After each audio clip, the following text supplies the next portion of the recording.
morning, student. Welcome to Standard 7. Today we are continuing our video with the chapter Settings Part 2, A Gift of Justice. Mridu crept up to the window. Lally was sitting a little distance away, awkwardly holding her violin and bowstring her elbow jutting out and her eyes glazed with concentration. In front of her, with most of his back to the window, was the bony figure of the music master. He had a mostly black head with a fringe of oiled black hair falling around his ears and an old-fashioned tuft. A gold chain gleamed around his leathery neck and a diamond ring glittering on his hand, and it glided up and down the stem of the violin. A large hood stuck out from beneath his gold-bordered vestige, and he was beating time on the floor with the scrutiny big toe. He played a few notes. Lally stumbled behind him on her violin, which looked quite helpless and unhappy in her hands. What a difference! The music master's note seemed to float up and settle perfectly into the invisible track of the melody. It was like the wheel of a train fitting smoothly into the rails and whizzing along. As Ravi sang, Mridu started at that huge barringed hand, moving effortlessly up the violin's stem, making lovely music. Squack! There was a Lally, yelling again. Amma came away from the gate. Amma, oh! अब second part में हम देखेंगे कि लाली और music master एक कमरे में music सीख रहे हैं। तो पीछे की तरफ की जो विंडो है वहां से रवि, मृदु और मीना ये तीनों उसको झांक के देख रहे हैं। यहाँ पर वो नोटिस करते हैं कि जो लाली है उसके हाथ में वायलिन है।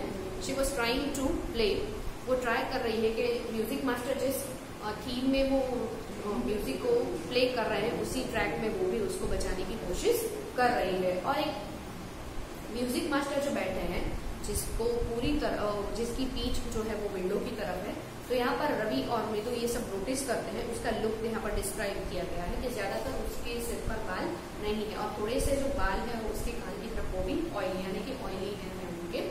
उसके गले में एक चेन पहनी हुई है उन्होंने और उनके हाथ में एक जो डायमंड रिंग है वो चमक रही है और वो अच्छे से जमीन पर बैठे हुए हैं और उस ट्रैक जो वो ट्रैक बजा रहे हैं जो लाली को म्यूजिक सिखा रहे हैं। तो लाली जो है she was trying to play like him, but वो कर नहीं पा रही है क्योंकि अभी वो सीख रही है। तो ये जो मास्टर है वो उसके जो ट्रैक से जो लाली का जो म्यूजिक वो ट्रैक से जैसे उतर चुका है। तो यहाँ पर रवि ने जो लाली का म्यूजिक है उसको कंपेयर किया कि मानो कोई ट्रेन जो है वो पटरी से उतर चुकी है, ऐसे लाली बजा रही है। पर जो म्यूजिक मास्टर है वो वापस उसे ठीक करने की कोशिश कर रहे हैं। Ravi sent the beggar away, cried his mother from the back veranda, where she was chatting with Taffy. अब यहाँ पर एक बैगर जो है वो घर में आ जाता है। तो रवि क्या करता है, उसकी माँ जो है वो पीछे से उसे बताती है। She has been coming here every day for the past week, and it's time he found another house to beg from. Party explained to Taffy. अब यहाँ पर उसकी दादी और तापी और जो पार्टी है वो दोनों बातें कर रहे हैं कि इस भिखारी ये जो एक बैगर है जो यहाँ पर उनके घर पे कुछ मांगने के लिए आया है, पिछले बहुत हफ्तों से वो यहीं पर एक ही घर हमारे घर वो मांगने के लिए बार बार आता रहता है। सो नाउ इट्स टाइम कि वो कोई दूसरा घर पे जाए और वहां पर जाके मांगे। तो ऐसे करके वो रवि को बोलते हैं कि उसे तुम दूसरे घर पे यहाँ से भगा के भेज दो। Mridu and Meena followed Ravi out. The beggar was already in the garden, making himself quite at home. He had spread his upper cloth under the neem tree and was leaning against its trunk, apparently prepared to take a little snooze, while he waited for the elms to appear. Go away, said Ravi sternly. My party says it's time you to count another house to beg from. अब ये जो bagger है वो एक नीम का tree जो उनके बरंडा के पास में है, वहां पर नीम के ट्री जो है उसके नीचे जो अपना जो ऊपर के तरफ का जो कपड़ा होता है पहनने का उसको जमीन पे बिछा देता है और वहां पर जैसे वो थोड़ी देर के लिए आराम करने के लिए जैसे ही बैठता है तो तुरंत से पीछे से रवि की आवाज सुनाई देती है और बोलता है कि अब ये समय आ चुका है, मेरी पार्टी ने बोला है कि तुम दूसरे घर पे जाके कहीं भी मांग के आओ। The beggar opened his eyes very wide and gazed at each of the children one by one. The ladies of this house, he said at last in a voice choked with feeling, are very kind souls. I have kept my body and soul together on their generosity for a whole week. I cannot believe that they would turn me away. He raised his voice. Amma, Amma. Oh, said his wail might be, but it certainly wasn't feeble. It began in a deep, strong rumble somewhere in his withered belly and came booming out of his mouth with its few remaining teeth stained brown with metal chewing. Ravi, tell him there's nothing left in the kitchen, called Rukuman. And he's not to come again. Tell him that. She sounded fed up. Ravi didn't have to repeat it all to the beggar. What his mother said had been easy for them all to hear. There under the neem tree the beggar sat up and sighed. अब यहाँ पर रवि वापस उसको बताता है कि यहाँ पर खाने के लिए हमारे किचन में कुछ नहीं बचा है, तो मेरी मम्मा ने कहा है कि तुम यहाँ से चले जाओ और किसी और घर में कुछ मांगने के लिए चले जाओ। पर फिर भी ये जो भिखारी है वो पिछले कुछ हफ्तों से यहीं पर चीजें मांगने के लिए आता है, तो बताता है कि मुझे पता है कि भी यहाँ पर इस घर में जो लेडीज है रहती हैं वो बहुत ही जेनरस है, और मुझे पता है कि उन्होंने हमेशा मुझे अच्छे से खाना दिया है, और पूरे पिछले हफ्तों से मैं यहीं पर आके अपनी जो भूख है वो यहीं पर मैं आके खाना खाता हूँ, सारी चीजें मुझे देते हैं, तो ये मुझे अच्छी चीज लगती है। पर मुझे पता नहीं था कि एक दिन ऐसे ये लोग भी मुझे ऐसे छोड़ देंगे। तो भिखारी जो है वो थोड़ा बेचारा निराश हो जाता है कि उसे पता नहीं था कि ऐसे कोई इसे ऐसे दुत्कारेगा। फिर रवि का मानना है कि वो बता देता है उसकी वापस उसकी मम्मा को, तो उसकी मम्मा कहती है कि तुम उसे बोल दो कि यहाँ पर आने की जरूरत नहीं है, क्योंकि हमारे यहाँ पर कभी कुछ बचा नहीं है। तो जो बैगर है वो बेचारा सुन लेता है, पर वो इसी नीम ट्री के नीचे बैठ के बहुत ही निराश हो जाता है।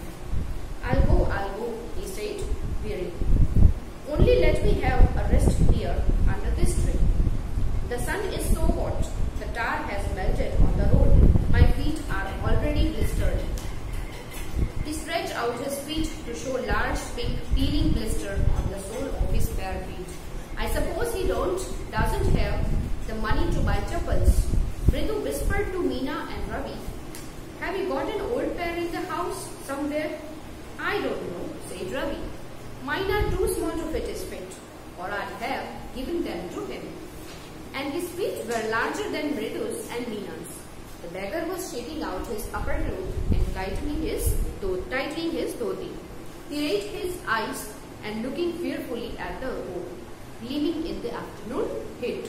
He needs something on his feet, Meena said, her big eyes filling. It's not fair, said Ravi.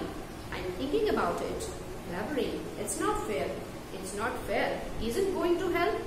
In 2 minutes, he'll be frying his feet on that road. What he needs is a pair of chappals. So where do we get them? Come, let's search the house. He pushed Mridu and Meena into the house. Just as she stepped into the veranda, Mridu's eyes fell on the odd-looking chappals she had noticed when she arrived. Ravi, she whispered to him. Whose are those? Ravi turned and glanced at the shabby-looking but sturdy old sleepers. He beamed and nodded. These are just the right size, he said, picking them. Mridu and Meena followed him nervously back into the garden. अब यहाँ पर जो भिखारी है वो इस नीम tree के नीचे जो बैठा है वो इसलिए बैठा है कि जब दोपहर का टाइम है और उसने नोटिस किया कि बाहर की तरफ वो देखता है ऐसे, और फिर नोटिस करता है कि बाहर जैसे ही मैं इस नीम ट्री से बाहर निकलूंगा, गलियों में जाऊंगा, वहां पर जो रोड है उसके ऊपर कितनी धूप आ रही है और इसकी वजह से उसके पैर जलने लगते हैं। And because of that heat उसके पाँव में छाले पड़ गए और बेचारा वो नीचे बैठ के वो पूरे छाले दिखाता है। तो बच्चों को भी यहाँ पर मृदु जो रवि मीना तीनों है उनको दया आ जाती है बहुत ही, और बोलते हैं कि अरे बेचारे पर हमें दया खानी चाहिए, कितनी उसकी हालत ऐसी है कि उसके पास इतने इनफ पैसे भी नहीं है कि वो एक सिंपल सी चप्पल खरीद सके। तो सब लोग डिसाइड करते हैं कि क्या हमारे घर में किसी की ऐसी चप्पल है जो हम इसे दे सकते हैं और इसकी हेल्प करें। फिर तीनों सोच में पड़ जाते हैं कि भाई हमें इसकी हेल्प करनी चाहिए। फिर तीनों सोचते हैं कि भाई हमारे पास तो चप्पल है पर हमारी जो साइज है वो छोटी है, और ये जो भिखारी है उसके पाँव की साइज बड़ी है, तो ये तो चप्पल फिट नहीं होगी। अब रवि सोचता है कि तो फिर चलो हाउस में अंदर जाके हम ये सारी चीजें ढूंढते हैं, शायद हमें घर में से कोई ऐसी एक पुरानी चप्पल की पैर मिल जाए जिसके थ्रू हम इस बैगर की हेल्प कर सकते हैं। तो तीनों घर के अंदर जाते हैं और फिर ये इस चप्पल को ढूंढने में लग जाते हैं। सडनली मृदु जो है उसकी नजर उस ओल्ड चप्पल पर पड़ती है जिसको आधे वक्त उसने सबसे पहले देखा था, और वो रवि और मीना को बताती है कि क्या आप लोगों को नहीं लगता है कि क्या ये चप्पल सही है उसके लिए। तुरंत से रवि की नजर उस पर भी पड़ती है और वो भी बताता है कि ये तो उसके लिए परफेक्ट साइज है, और वो तीनों उस चीज को लेके आगे चले जाते हैं। Here said Ravi to the beggar, dropping the sleepers in front of the old man. Wear this and don't come back. The beggar stared at the sleepers, hurriedly flung his towel over his shoulder, pushed his feet into them and left, muttering blessing to the children. In a minute, he had vanished around the corner of the street. The music master came out the house and took an unappreciative look at the three of them sitting quietly under the tree, playing marbles. Then he searched for his chappals in the veranda where he had put them. अब ये चप्पल्स फटाफट लेकर आते हैं और रवि बताता है उस बैगर को कि फटाफट से इस चप्पल को पहन लो, यहाँ से निकल जाओ और कभी वापस मुड़ के मत आना। अब ये बैगर बेचारा क्या करता है, फटाफट से उठ जाता है, चप्पल को पहन लेता है, अपने टॉवल जो अपने पास जो टॉवल रखा है उसे फटाफट से अपने शोल्डर पर रख लेता है, अपनी वेस्टी को ठीक करता है और फिर वहां से निकल जाता है। धीरे धीरे करके वो उस स्ट्रीट में निकलता है और स्ट्रीट के कॉर्नर में से वो वहीं पे गायब हो जाता है, मीन्स कि वो वहां से निकल चुका है। अब उसके थोड़ी ही देर में वहां पर जो म्यूजिक मास्टर जो लाली को म्यूजिक सिखाने आते थे वो तो तुरंत घर में से बाहर की तरफ आते हैं और उनका जो लुक है वो थोड़ा सा अजीब लग रहा था। वो तीनों की तरफ बड़ी ही अजीब नजर से देख रहे थे। उनको विश्वास नहीं हो रहा था कि बच्चे इतने शांति से नीम ट्री के नीचे कैसे मार्बल्स खेल रहे हैं। तो फिर उन्होंने उसकी तरफ ध्यान नहीं दिया और अपनी चप्पल्स को ढूंढने में लग गए। Lali, he called after a few moments. She hurried up to him. Have you seen my chappals, my dear? I remember having kept them here. Ravi, Mridu and Meena silently watched Lali and the music master search every corner of the veranda. He scurried around, looking over the railing and crouching near the flower pots to look between them. Brand new they were. I went all the way to Mount Road to buy them. He went on saying, the cost of whole month's fee, do you know? Soon Lali went in to tell her mother. Rukumani appeared looking harassed with Pati following her. Where could they be? It's really quite upsetting to think someone might have stolen them. So many vendors come to the door, worried Pati. Rukumani caught sight of Ravi, Mridu and Meena sitting under the tree. Have you children? She began, and then, seeing they were curiously quiet and went on more slowly, seeing anyone lurking around the veranda. A sharp V-shaped line and had formed between her eyebrows.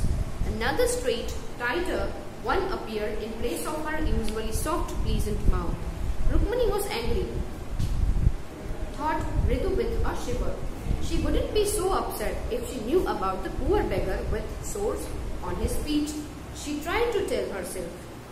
अब यहाँ पर जो music master है वो अपनी चप्पल्स ढूंढने में परेशान हो जाते हैं और फिर लाली को बताते हैं कि वो चप्पल मेरे कितने महंगे थे, वो ब्रांड न्यू चप्पल्स थे, उसको खरीदने में मेरे पूरे महीने की जो फीस है वो लग गई थी। अब सब लोग ढूंढ रहे हैं तो लाली जो अपनी मदर को भी बुलाती है तो वो भी सोच में पड़ जाती है कि भाई यहाँ पर तो बहुत सारे वेंडर्स आते रहते हैं, शायद किसी ने चोरी भी कर ली हो। फिर वो बच्चों की तरफ देखती है और अब ये जो म्यूजिक मास्टर उसको भी थोड़ा सा गुस्सा आ जाता है। Taking a deep breath, she cried, Rukumani, there was a beggar here. Poor thing, he had such boils on his feet. So, said Rukumani grimly, turning to Ravi, you gave the music master's chappal to that old beggar who turns up there? Children, these days, don't party. Amma, didn't you tell me about Karna who gave away everything he had? Even his gold earrings, he was so kind and generous. Silly, snapped Rukmani. Karna didn't give away other people's things. He only gave away his own. But my chappals wouldn't have fitted the beggar's feet. Ravi rushed brashly on.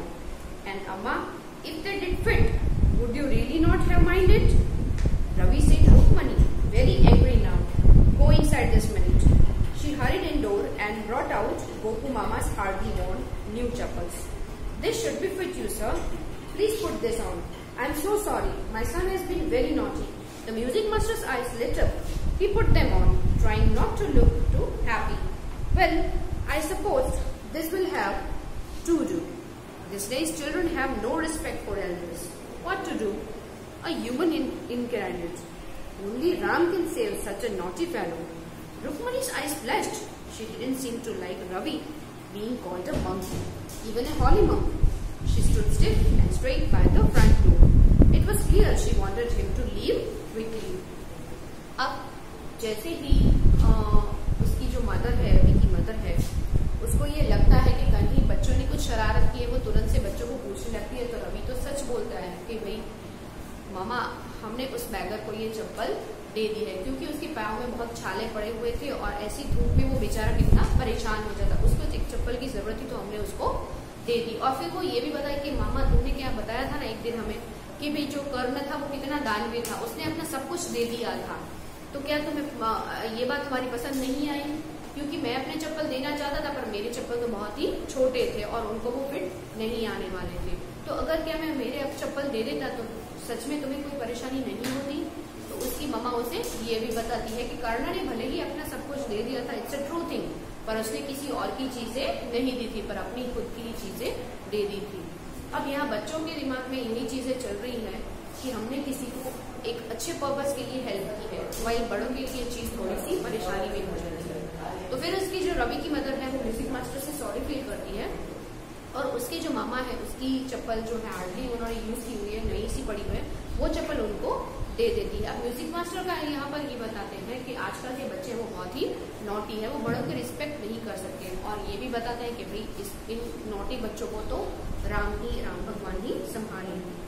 When he had clattered off in his new chappals, she said, Mridu, come in and have some tiffin. Honestly, how do you children think of such things? Thank God your Gopu Mama doesn't wear his chappals too well. As she walked towards the kitchen with Mridu and Meena, she suddenly began to laugh. But he's always in such a hurry to throw off his shoes and socks and get into his chappals as soon as he comes home. What's your mama going to say this evening when I tell him that I give his chappals to the music master? अब यहाँ पर and थोड़ा सा funny भी है क्योंकि उसकी mother बताती है कि गोपू मामा जो है वो हार्डली ही इस चप्पल को उन्होंने पहना था, पर उनकी क्या आदत थी कि जैसे ही वो घर पे आते थे तो अपने शूज सॉक्स निकाल देते थे और फिर वो चप्पल पहन लेते थे। तो यहाँ पर क्वेश्चन ये होता है अब कि अब मैं तुम्हारे मामा को शाम को क्या जवाब दूंगी जब वो पूछेगी कि मेरे चप्पल्स कहाँ गए हैं। तो very little and a very funny chapter gift of chappal that here we are ending